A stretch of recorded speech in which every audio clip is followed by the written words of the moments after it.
Je m'appelle Anonyme et voici mon histoire. Un cri du cœur que je ne peux plus garder en moi. À 19 ans, je suis étudiante, jonglant entre mes rêves, mes cours et une vie qui, à l'époque, semblait pleine de promesses. Il y a un an, j'étais amoureuse. Lui, c'était mon premier grand amour, celui avec qui je partageais tout depuis un an. On riait, on parlait d'avenir, et je croyais en ses mots doux, en ses promesses d'éternité. Mais la réalité m'a frappé de plein fouet, et aujourd'hui, je porte un vide immense que rien ne comble. Tout a basculé l'année dernière, en 2022. Après un an de relation, nous avons franchi une étape importante. Notre première fois ensemble. Tout s'est bien passé, un moment intime que je pensais être le début d'une nouvelle complicité. Puis, il y a eu une deuxième fois. Quelques semaines plus tard, un retard dans mes règles m'a alerté. J'étais enceinte. À 1 mois et demi, le test a confirmé ce que je redoutais. Étudiante, submergée par mes études, je n'avais rien vu venir. Mon monde s'est écroulé. J'ai rassemblé tout mon courage pour en parler à celui que je croyais être mon pilier. Je lui ai annoncé la nouvelle, le cœur battant, espérant qu'il me soutiendrait. Mais ces mots m'ont brisé. Il a nié être le père, m'a insulté, m'a rejeté comme si je n'étais rien. Débrouille-toi, m'a-t-il lancé, glacial. Lui qui jurait m'aimer, m'a abandonné au moment où j'avais le plus besoin de lui. J'étais dévasté, seul, avec ce secret qui pesait sur mes épaules. À 2 mois de grossesse, j'étais désespéré. J'ai tenté de le confronter, de le fournisseur, mais il restait aigre. J'ai contacté sa sœur, espérant un soutien, une alliée. Mais elle m'a repoussé, protégeant son frère, me disant qu'il ne voulait pas d'enfant et qu'elle ne s'en mêlerait pas. J'étais seul, encore. Puis son grand frère m'a appelé, curieux de comprendre.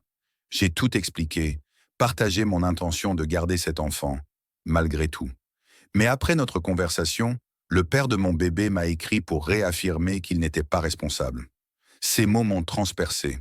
J'avais été fidèle, je n'avais aimé que lui, et pourtant, il me traitait comme une menteuse.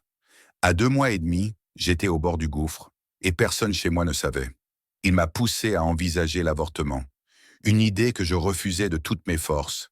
Je voulais cet enfant, je l'aimais déjà. Mais il m'a abandonné, refusant même de m'aider financièrement pour des visites médicales. Chaque jour, je pleurais, déchiré entre mon amour pour ce bébé et la réalité écrasante. J'étais seule, étudiante, sans ressources, et mes parents n'étaient toujours pas au courant. J'avais peur de leur jugement, de leur déception. Les mois ont passé, et à 4 mois de grossesse, j'étais à bout.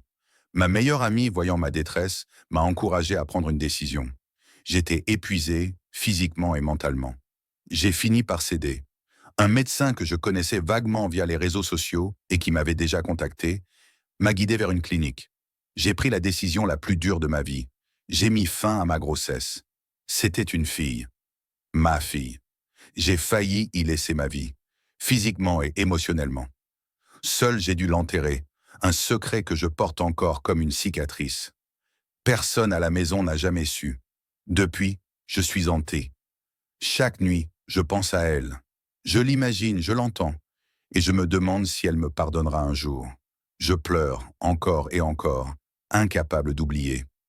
Le père, lui, est revenu, des excuses pleines la bouche, promettant monts et merveilles. Mais ces mots sonnent creux.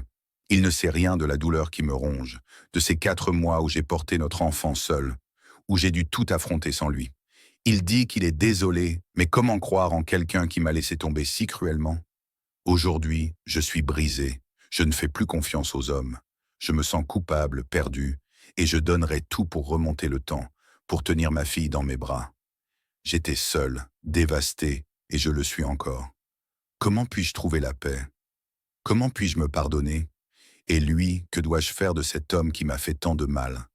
Je veux avancer, mais le poids de cette perte m'en empêche. À la prochaine pour une autre confidence.